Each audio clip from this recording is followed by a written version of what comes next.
All right, what's up guys? So today I am doing the wiring to the third brake light on my new to me truck camper shell, truck cap, whatever you want to call it.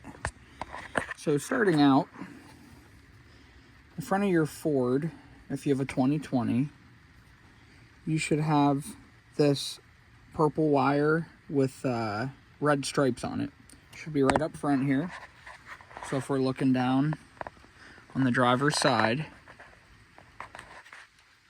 you're going to see it right here. Now I've already cut mine out, but it'll actually be taped. But you'll see the shrink on the end of it for it to be capped. This is what we need to run a wire to.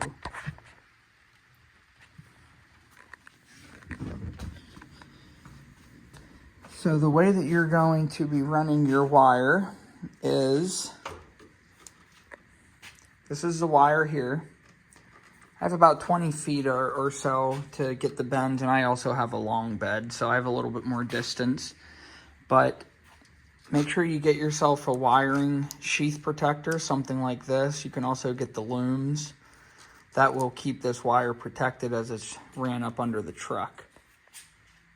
So first thing, I'm kind of making this video a little bit later, but you're going to remove your tail light housing, which is right here. You're going to disconnect the connector, and you're going to remove those with an 8mm socket. There are 2 of them, and they go right here, okay? Got one there, and then you have one right there. One other thing you need to do before you start doing this is consider how you're going to run your actual wiring harness itself. So my truck had a little hole already in the frame, or I'm sorry, in the bed itself. So I just drilled and I put this wire right through it, and then I'll fasten it in the end. It'll be nice and neat. But just consider how you want that wire to come out. Some people's trucks have that hole more over here, which I like. Mine doesn't, unfortunately, so I just took advantage of what I had there. Next thing I'm gonna do is I'm gonna run this wire that's going to go up to that purple and red wire. This needs to go under the truck, along the frame, up through the engine bay, and connect into that wire. I also recommend testing that wire before you do all of this and make sure that it's working when you press on the brake. So if you have a test light or a tester, you can verify that. But let's go ahead and get set up here before we do any wiring.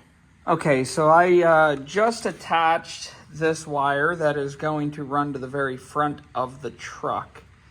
I kind of followed along as best as I could to this wire.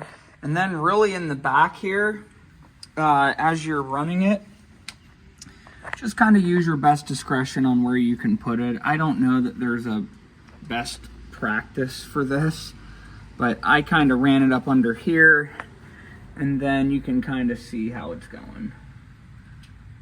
Now it looks sort of loose from that angle, but it is probably, I don't know, 35 zip ties on there.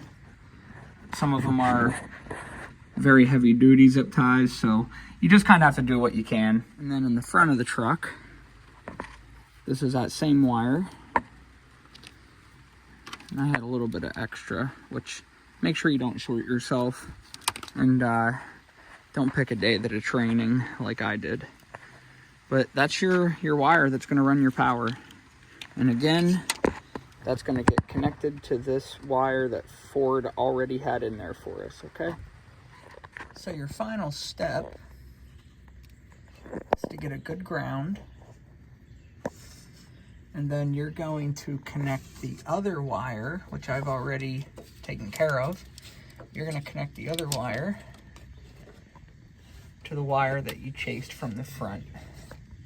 That's going to be your positive signal wire for when you hit the brakes. And then you just need to put this all up in and out of the way as best you can, and you will have a third brake light function.